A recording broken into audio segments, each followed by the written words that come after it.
Imagine waking up tomorrow and discovering that your smartphone cannot be manufactured. Not because we ran out of ideas or because the factory burned down, but because we cannot get diamonds.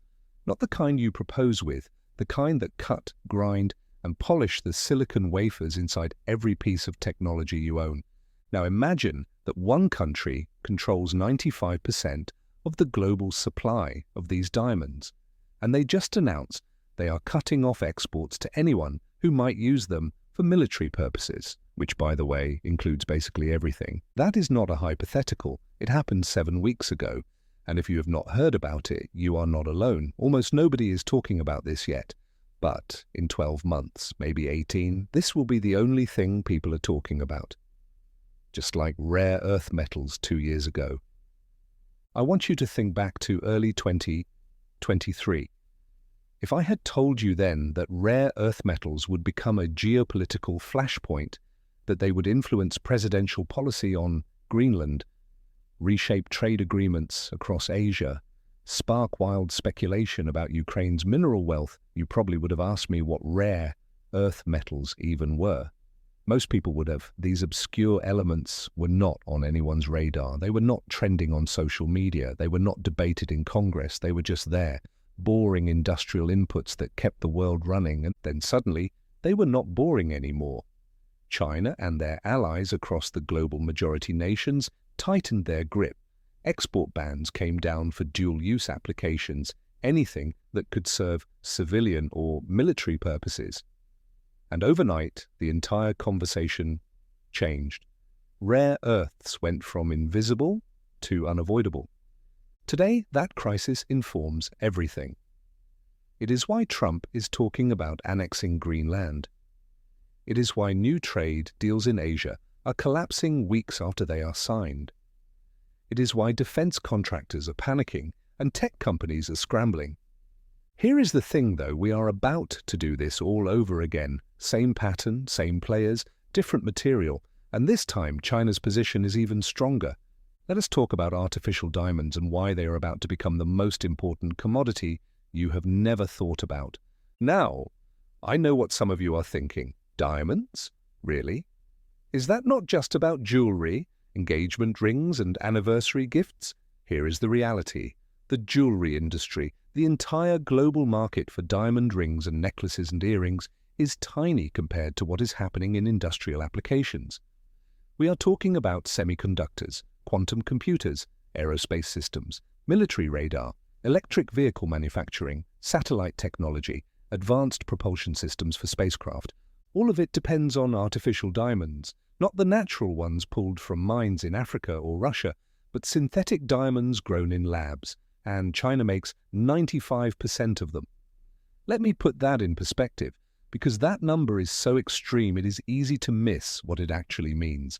China does not just make most of the world's artificial diamonds, they make more than the rest of the entire planet combined, multiplied by 19. If you added up every synthetic diamond produced in the United States, Europe, Japan, South Korea, India, and everywhere else, then multiplied that total by 19, you would finally match what China produces alone.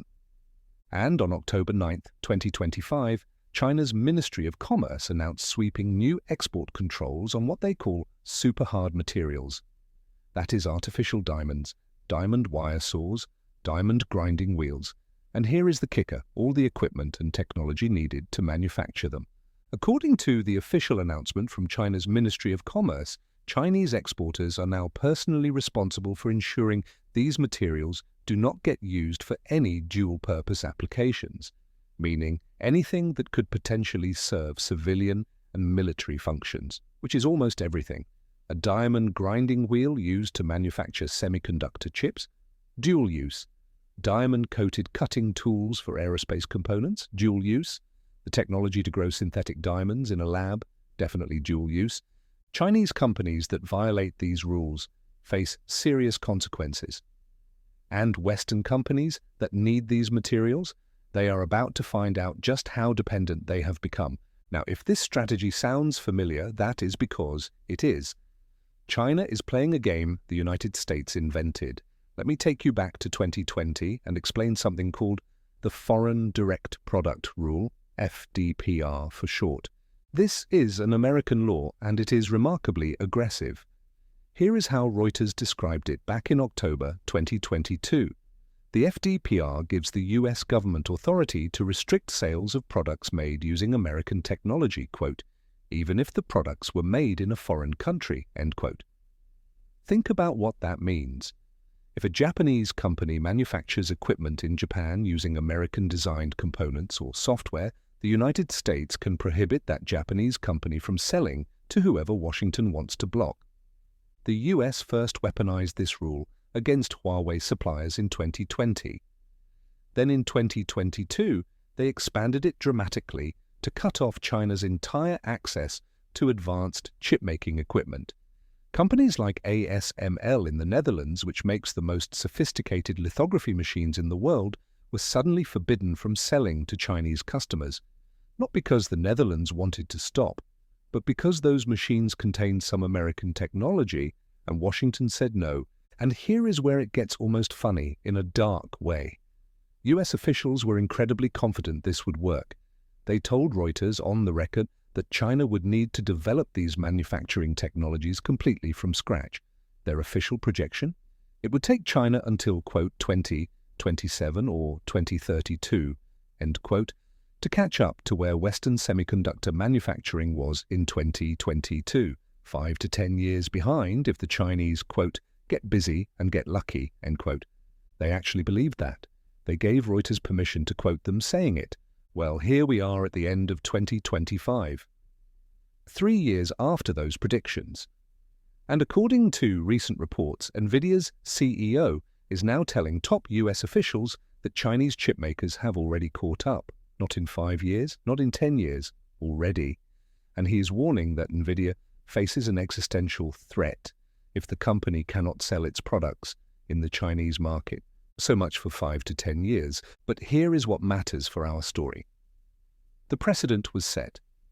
One country can legally restrict product sales by other nations if those products contain that country's technology or components.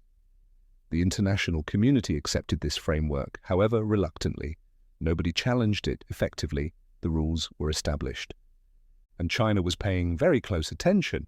Beijing looked at the foreign direct product rule and thought, that is interesting, we can do that too.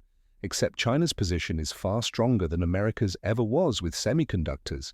Because while the US and its allies still maintain some chip-making capacity, Taiwan, South Korea, Japan, the US itself, nobody else is making artificial diamonds at industrial scale. Not even close. Let us talk about what these artificial diamonds actually do, because I think most people do not understand how critical they are to modern manufacturing. Natural diamonds are hard. Everyone knows that. It is literally the hardest naturally occurring material on Earth. But natural diamonds are expensive, unpredictable in quality, and subject to all the ethical concerns around mining. Artificial diamonds, also called synthetic diamonds or lab-grown diamonds, solve all those problems. They are chemically identical to natural diamonds, same crystal structure, same hardness, but they are grown in specialized reactors over days or weeks instead of forming under geological pressure over billions of years. And more importantly, they can be manufactured with consistent quality, specific properties, and in whatever quantities you need. This makes them perfect for industrial applications. In semiconductor manufacturing, diamond-coated tools cut and polish silicon wafers with microscopic precision. Diamond grinding wheels shape components for jet engines and spacecraft. Diamond wire saws slice through materials that would destroy ordinary blades. According to Reuters coverage from October 9th, diamonds are, quote, heavily used in military applications, building bombs and radar equipment, end quote. But the really exciting stuff, the applications that are going to define the next 20 years, those are just emerging now. Chinese scientists recently achieved something remarkable. According to the South China Morning Post, they have created diamonds that can conduct electricity by combining them with graphene. This new composite material maintains diamonds' incredible toughness while conducting both heat and electricity. The South China Morning Post specifically noted this makes it, quote, ideal for space engines, end quote. Think about what that enables. more efficient propulsion systems, better thermal management in spacecraft. Advances in quantum computing where you need materials that can handle extreme conditions. Next-generation satellites, technologies we probably cannot even imagine yet. Whoever controls access to artificial diamonds does not just control a commodity, they control the basic building blocks of advanced 21st century technology, and right now that is China, by a margin that is almost impossible to overcome. Most of that production is concentrated in Henan province, right in China's industrial heartland, and it is about to get a lot bigger. According to the South China Morning Post, China is planning to open a $140 billion superhard materials cluster in Henan this year. Think about that investment level. That is not a factory. That is not even an industrial park. That is an entire ecosystem designed to cement China's dominance in this space for decades to come. Meanwhile, what is the West doing? Well, according to multiple sources, China has already blocked exports of the large capital equipment necessary to produce lab-grown diamonds. Those restrictions came earlier before these October regulations. The new rules go even further, extending export controls down to the diamond wire saws, finishing wheels, grinding tools, and the diamond products themselves. One industry analyst I came across called it a blockade. And that is not hyperbole. If you want to manufacture artificial diamonds outside of China, you need to start from absolute zero. You need to develop the expertise that Chinese engineers have refined over decades. You need to build the factories, install the equipment, train the workforce, debug the processes, scale up production, all while competing with an entrenched player that is 19 times larger than everyone else combined. Now let us talk about what this means economically, particularly if you are in or approaching retirement. Because this is not just some abstract geopolitical story. This directly threatens the value of investments that millions of boomers are depending on for their retirement security. Start with technology stocks. The semiconductor industry has been a phenomenal performer for decades.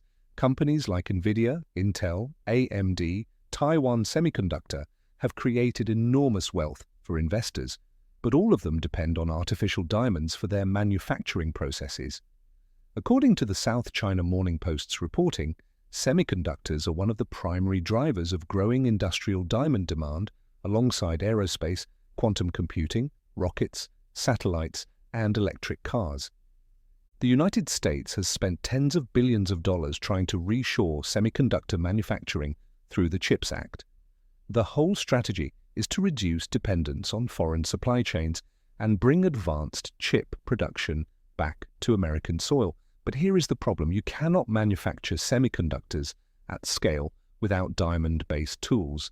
And we cannot make those tools because we do not have access to affordable, high-quality synthetic diamonds. So what happens? Either these reshoring efforts become economically unviable because costs spiral out of control, or they succeed but with dramatically higher production costs that compress profit margins across the entire supply chain.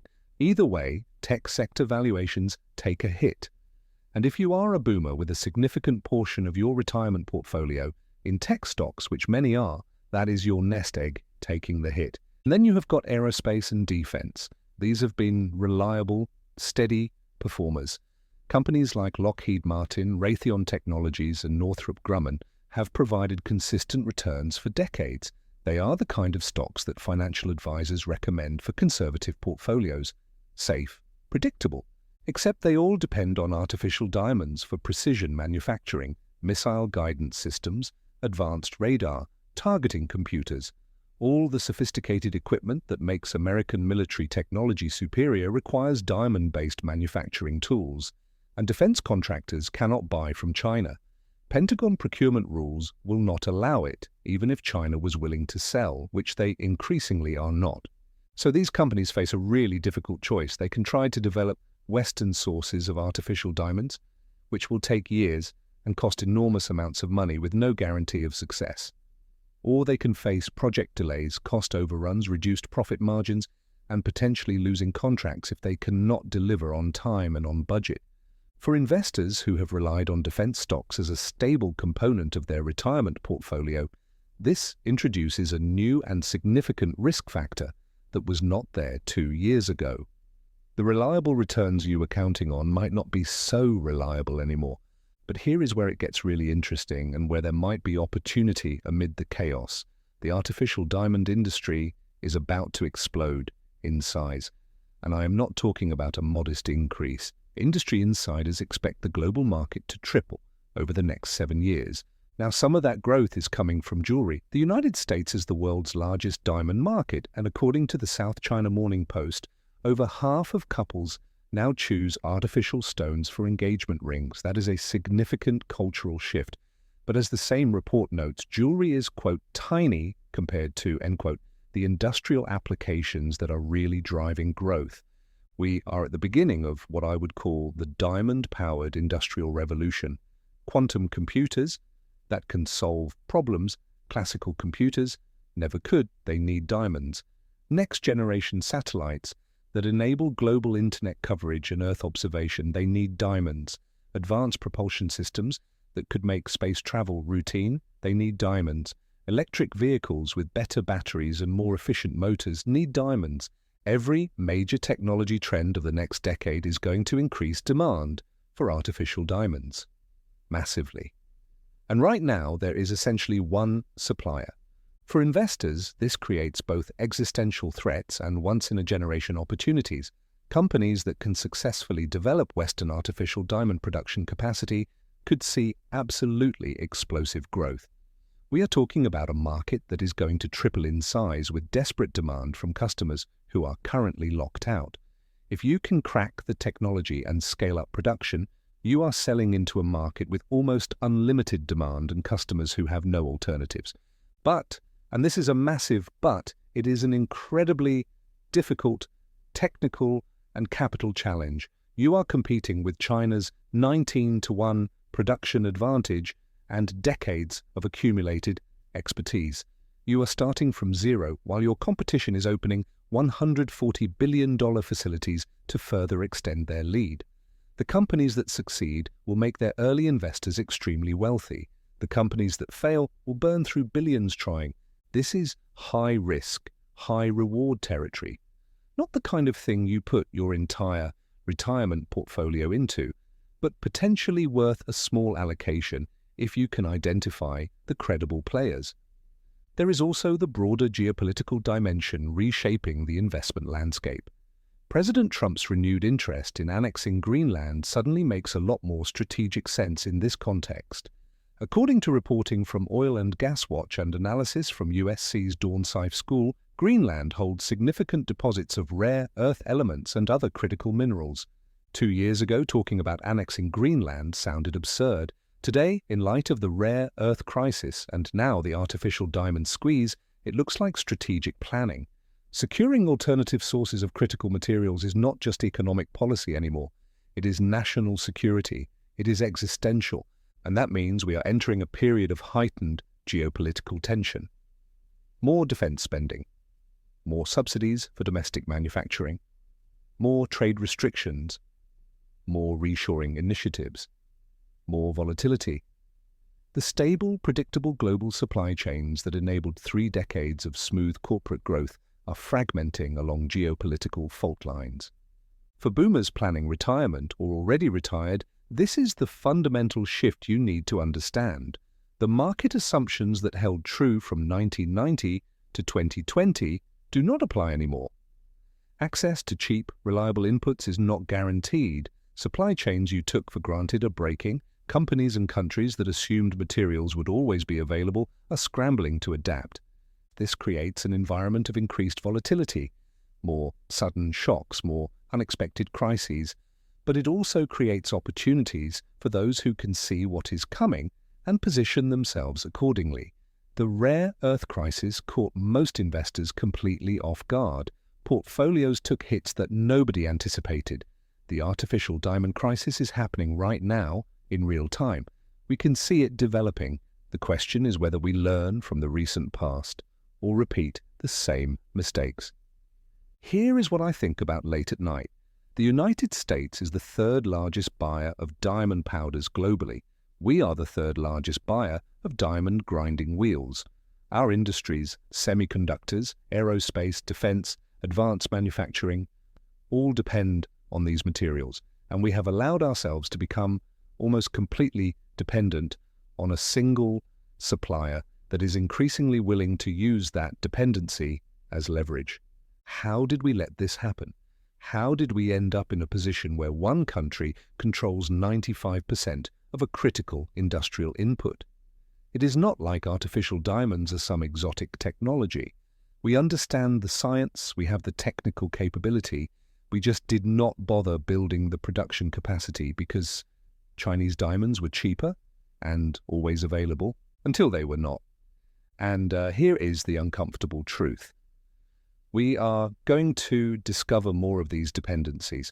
Artificial diamonds will not be the last strategic material where we wake up one day and realize we have outsourced our entire supply chain to a potential adversary. There will be others. And each time we will go through the same cycle of surprise, panic, and scrambling to rebuild capacity that takes years to develop. Maybe we get smarter about this. Maybe we start doing strategic audits of our supply chains now, identifying vulnerabilities before they become crises. Maybe we invest in domestic production capacity for materials we cannot afford to lose access to, even if it costs more in the short term. Or maybe we just keep stumbling from one crisis to the next, reacting instead of planning, always fighting the last war. So here is my question for you, and I really want to hear what you think about this. Given China's overwhelming dominance, remember 95% of global production, and given that it would take the West at least 5 to 7 years to build meaningful production capacity from scratch, what should we do? Option 1, accept Chinese terms and continue buying from them. Yes, it means dependency. Yes, it means they have leverage over us. But it is economically efficient, it keeps costs down, and it avoids the massive expense of building parallel capacity. Option 2, accept the economic pain and build Western production capacity regardless. It will cost hundreds of billions of dollars. It will take years. End products will be more expensive. But we regain strategic independence and cannot be held hostage. There is no easy answer here. Both options have serious downsides, but doing nothing, just hoping the problem resolves itself, that is not an option at all. What do you think? Comment below. Let me know where you stand and why, because this is not just policy debate. This is about the economic reality we are all going to be living with for the next decade. Thanks for watching.